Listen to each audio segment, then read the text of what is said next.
सोलापूरमध्ये एक हृदयद्रावक घटना घडली आहे।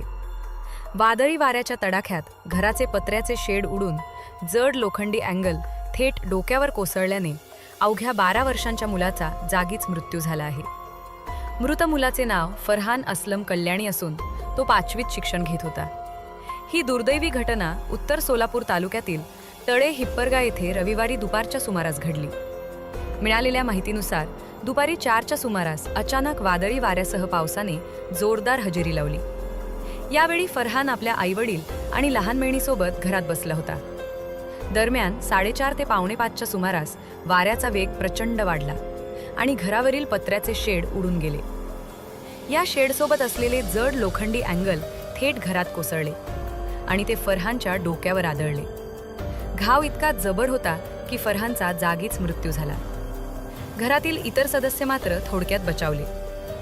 डोळ्यादेखत आपल्या लेकराचा मृत्यू झाल्याने कुटुंबावर शोककळा पसरली असून संपूर्ण परिसरातून हळहळ व्यक्त केली जात आहे।